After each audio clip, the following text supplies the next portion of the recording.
Hey everyone, it's Bruce here. Just wanted to do a quick intro to the start of the video. This video is part of our Halgrim series on Patreon, which until recently was exclusive to Patreon members. What we're doing over the next few weeks and months is releasing more of these old tutorial videos to everyone that's interested. As a result, this first video is going out now. I hope you find it useful. It's a little bit rough because it's from some of our early production days. But if you like this content and you want to see other tutorials, I'd really encourage you to check out our Patreon. Not only do we have lots of other tutorials available, we have a thriving community and monthly challenges, everything that I think makes this hobby amazing. Okay, on with the video.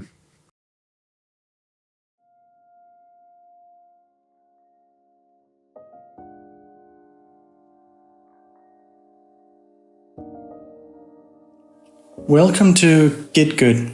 Today I'll be starting a series on Captain Halgrim from Cursed City, a model I've been looking at for quite some time, but haven't really had the time to get started on him. I really enjoy looking at the sculpt. It is such a nice pose, and different kinds of metallics can be implemented, and different materials in general, bone and cloth and wood, leather, all kinds of things. So I'm really excited to get started on it. The model itself is very small. The volumes are tiny. You don't really get a feel for it before you have it in hand, but it is very small. Also, the kit is a push fit kit, so just beware and don't do like I did and test fit it by pushing it together, because it is very fragile, so you can't really get it unstuck again. I put a bit of glue and scraped and sanded a bit, so it'll work out. This is a project for myself, so it won't be for any competition or anything. Just something to have some fun on and show you guys how I'm painting it up. I'll be painting the metallics, the armor parts in this first video, and I'm doing it in a copper. The colors I'm using for the armor parts is a bit a modeled mix.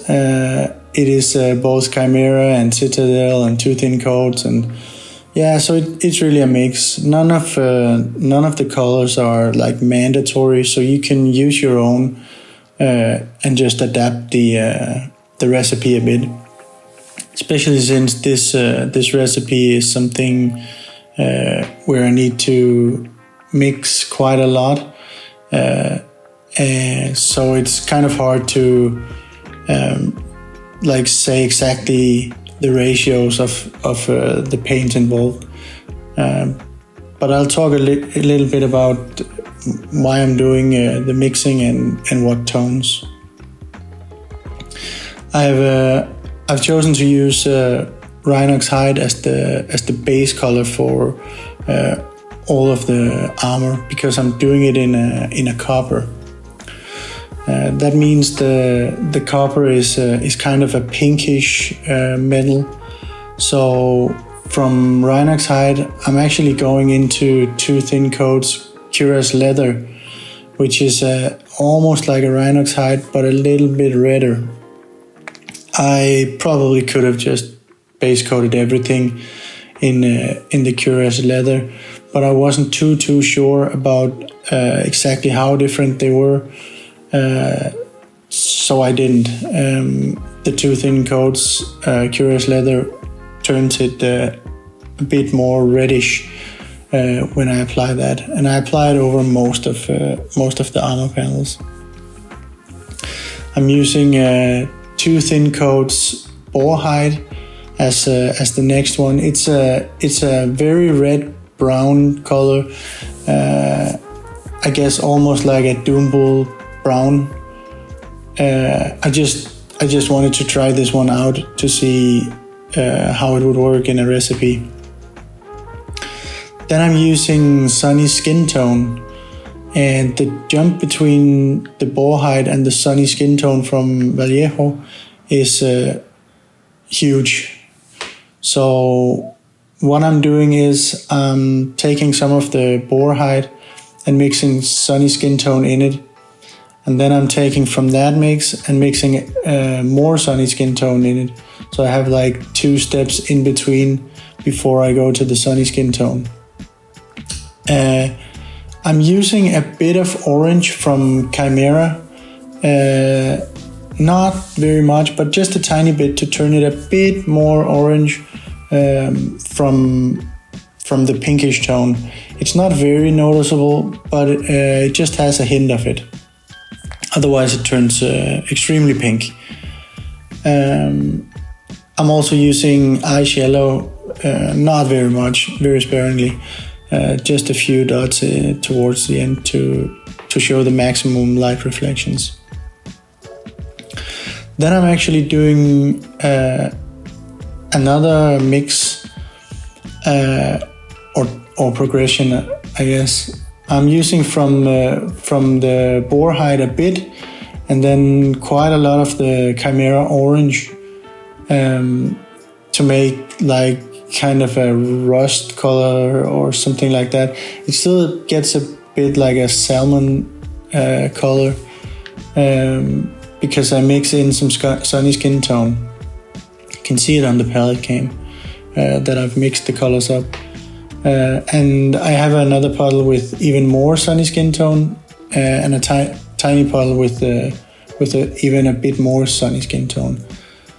This is kind of a more orangey transition, and I'm using that for painting in bounce highlights. I'm doing that because it can turn kind of like very pinkish and quite stylized without it. So I'm trying to bring back a bit of realism and a bit of warmth into the copper by using the orange tones. I have all my colors on the wet palette, of course, and I'm using a Raphael size 00 brush, the 8404, throughout the entirety of the video. As I said, the model is very small, so you really need a small brush. If you are more comfortable with a bit bigger brush, it can work. Just the tip needs to be very sharp for you to get the tiny marks down because the volumes are so small. I'm painting with my magnification goggles on. I'm painting with 2x magnification simply for the fact that I want to see all the details and I want to be able to do fairly smooth blends. I'm not going for super smooth. I'm going for a bit scratchy, a bit of a scratchy look to the metals. I have chosen to do copper in this on this project because I wanted to do a metal I don't do very often. I do steel and gold quite often, so I don't have too much experience with copper. I know how to do it, so it shouldn't be too terrible, but it takes a bit of effort to get it to work. I've decided to go for steel on the other metallics, just to keep them more neutral.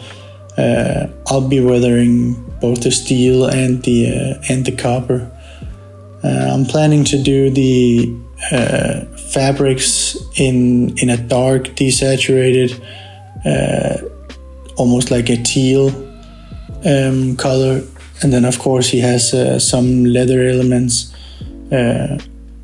I'll be doing in a dark leather. As you can see in the video, I've started out by base coating all of the copper armor elements in the Rhinox hide, and then I start putting a bit of color on. You can see when I apply the Cuirass leather that it turns a bit more red. From there I start building the volumes. The way I build the volumes is by adding lighter and lighter color, and I'm scratching and kind of almost stippling with the very, very tip of the brush. I'm keeping the paints not too thin because I wanted to make a mark when I touch the brush. And if it's too watery, the mark is so soft you can barely notice it. So it's not too thin, maybe around 60-40 paint to water, something like that, maybe 50-50, but around that. As it is a very small brush and like the area to cover is also very small, I'm wiping a lot of the paint off, almost all of it, because I don't want it to pool at all, and I don't want a big fat mark. It's not super important in the beginning because you will be covering up quite a lot of the area with the next layer and the next layer, but try and be as neat as possible using the tip. You can use a brush that is a bit worn. It just has to be small, then very small, because you still want to make small marks. Just that if you have a very new and sharp brush, you might not necessarily want to use that one, and you don't have to. Just use a very small brush then.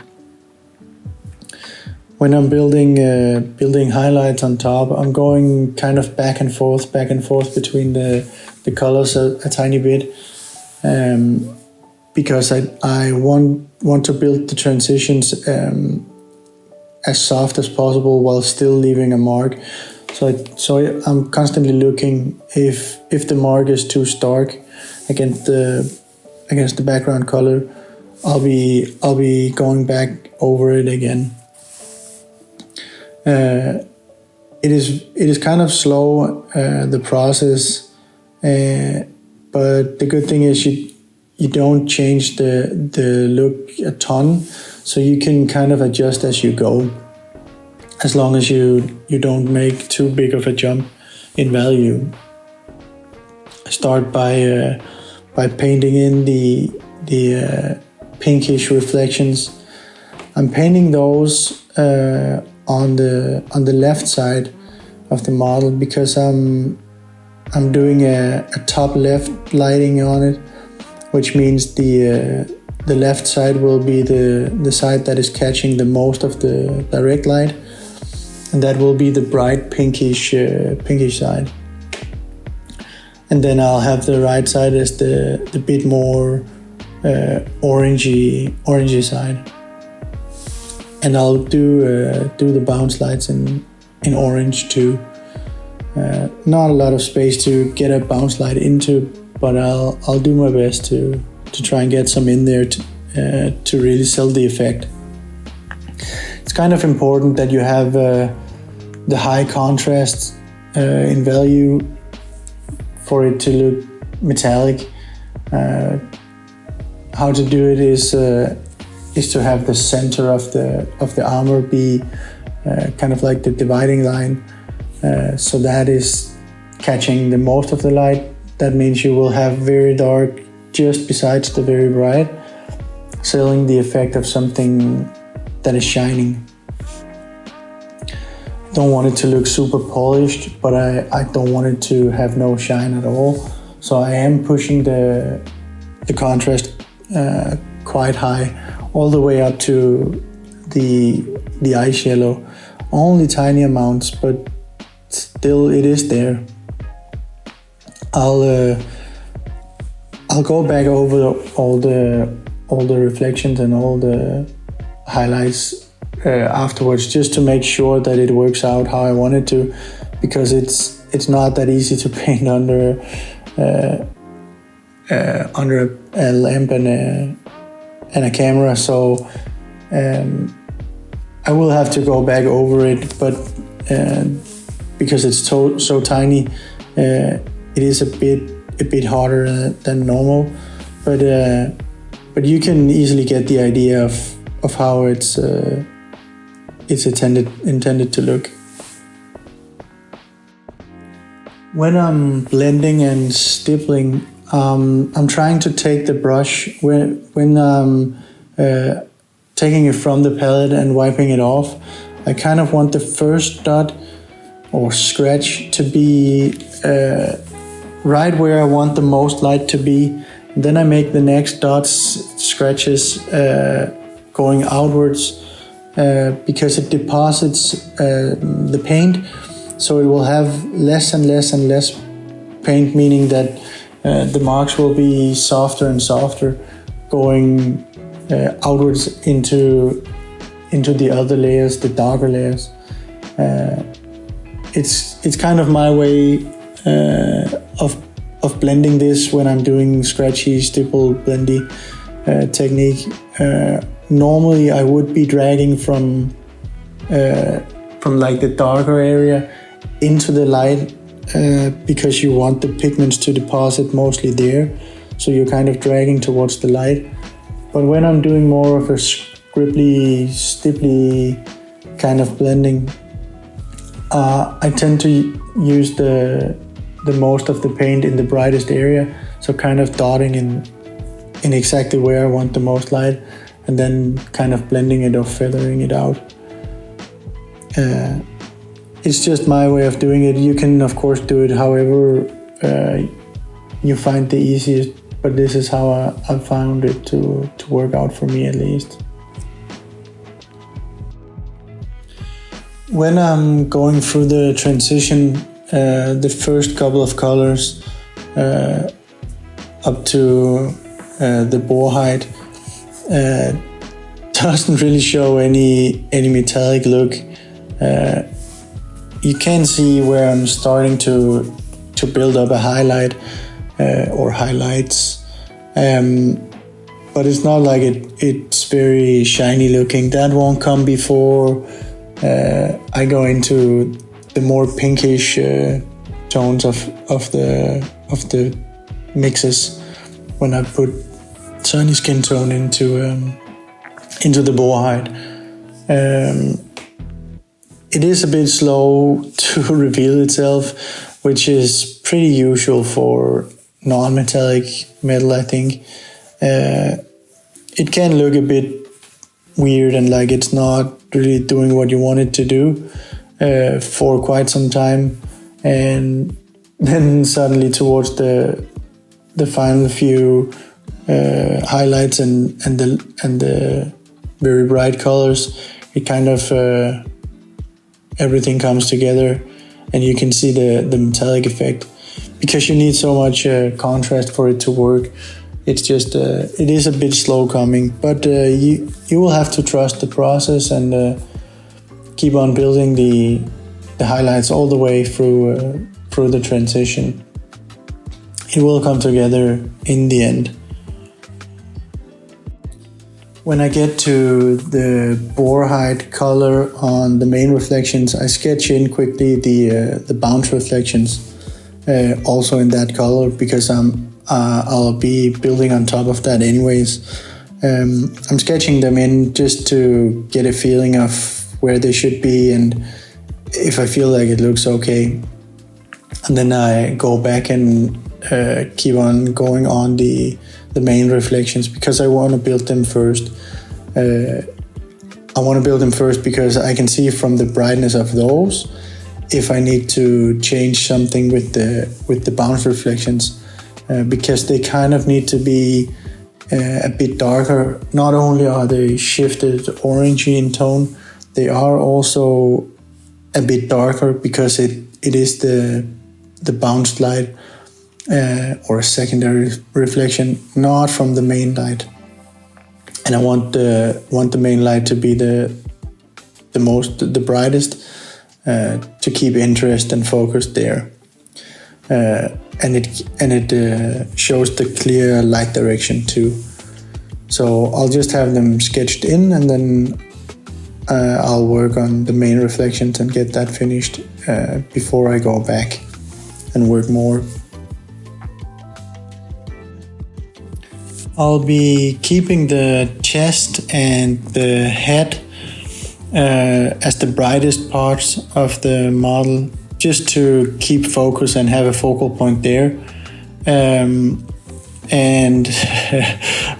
as I said, I'll be going back and cleaning up a bit and tweaking a few things and stuff like that. And I actually have already went back a bit and spotted a few areas that I missed before. That was actually part of armor, but because the sculpt is so small and the angle is a bit weird for me when I'm painting on camera, I actually didn't spot it. So it is very, very small, and it is hard to keep track of all the details. But yeah, magnification is the way to go if you have it available at all. This video is a great one to talk about recipes in general. The recipe I've chosen here is a bit convoluted. I'm mixing my own mixes quite a lot, and I'm going back and forth between mixes also quite a lot. As I said, it's not super important that it's the exact colors that I chose, for the main reason that even if you pick out exactly the colors that I had here, and even if you manage to make exactly the same mixes that I made, you probably won't get the same result anyways, because the result is really up to a different, kind of different things. One is the exact colors used, not even the biggest one. One, of course, is the ratios, the exact ratios to get the tones. And the last one is application. That means even if you get the first two ones right, your application probably won't be exactly the same as mine. You will have maybe more of one of the colors that visible than the next one. And the visible color on the metals in the end is very much up to the ratio between shadow, midtone, and highlight. So all I'm saying is, even when you have a recipe and you're following it to the best of your ability, it probably won't look the same as my model or any other model if you have a recipe from another online tutorial or something. Don't think that you will get the exact same outcome, because you won't, or at least probably won't, which is fine. It does not matter too much as long as you get something similar, because that's probably the effect you're going for. Everything should be fine. So all of the colors I picked, if you have them, great. If you don't, you can definitely just get something that is similar to it, and then do your mixes. The most important thing is do a transition through dark towards light that is in a pinkish tone, and do the same, a transition dark to light that is in a more orangey tone. If you do that, one for the main and one for the bounces, everything should be fine. I hope you've enjoyed watching the video, and I'll catch you in the next one. Bye bye.